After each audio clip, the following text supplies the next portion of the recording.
welcome to Pomfret's Pond. I'm just going to update you on a pond that we built 9 years ago that have been running on the old-fashioned brush, Japanese matting and alpha grog type filters with the Vortex, and we're about to upgrade the filters to more modern ones. We built this pond when we moved into the house, the year after we moved into the house, about 9 years ago now.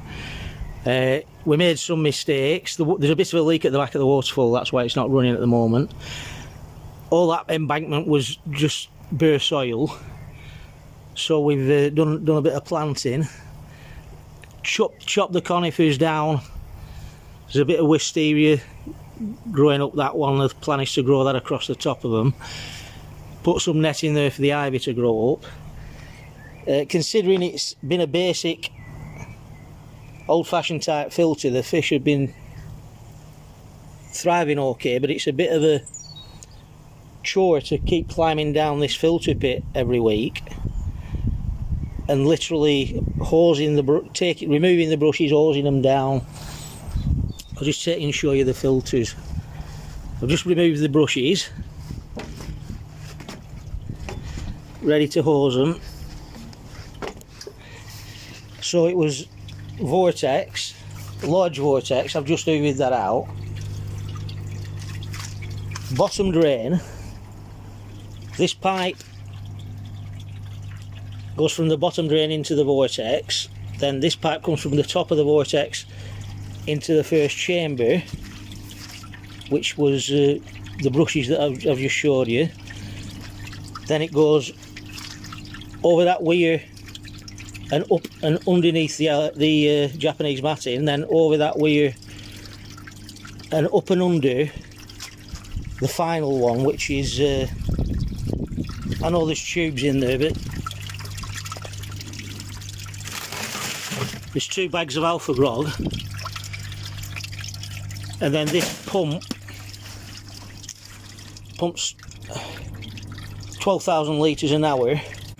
One pipe takes half of that to the top of the waterfall, and the other pipe takes it back underground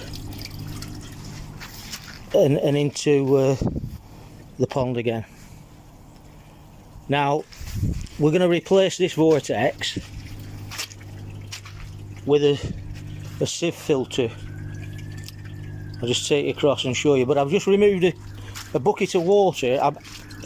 I've mixed all that up so it was really cloudy green, took a bucket of water out and poured it into the sieve filter to see what effect the sieve filter would have compared with the brushes.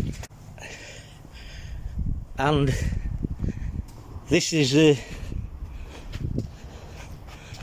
the sieve filter we've just got. I bought it second hand from Runcorn, Evolution Aqua. Cetus. I poured a bucket of water in. I don't know if you can see that, but it's from one bucket of water it's removed a remarkable amount of fine stuff out of there. So we're going to be fitting that sometime next week, and the plan is to have the sieve filter first.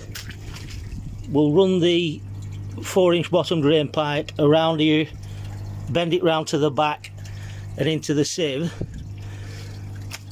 and then a pipe on the outlet of the bottom of the sieve will go into the first chamber, which will have Japanese matting crammed into it with aeration coming up from underneath, and then a moving bed chamber also with her coming up, and I'll leave the final chamber as it is. Okay guys, so that's everything cleaned out and ship shape again. Everything's nice and clean and flowing.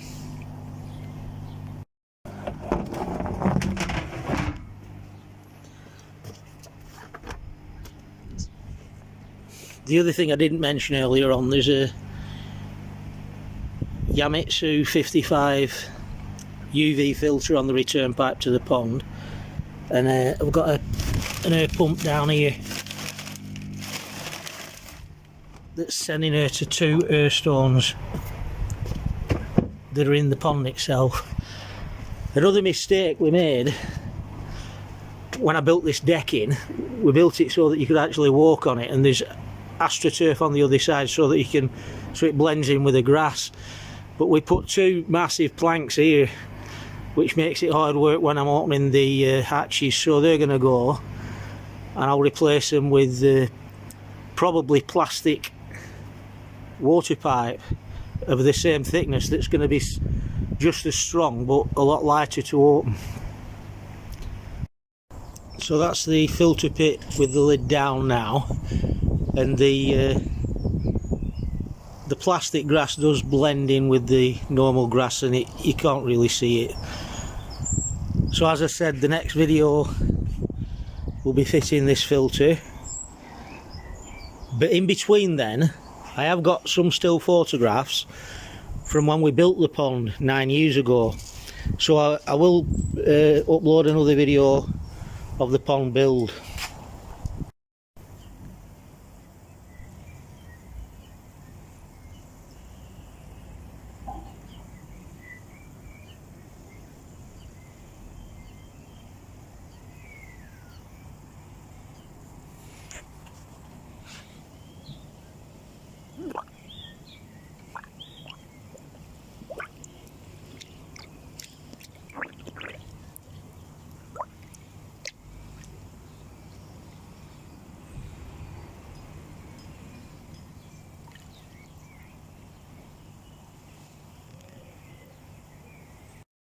Okay, if you like the video, please subscribe to this channel. It's the first video I've ever uploaded about the pond, and thanks for watching Pomfret's Pond.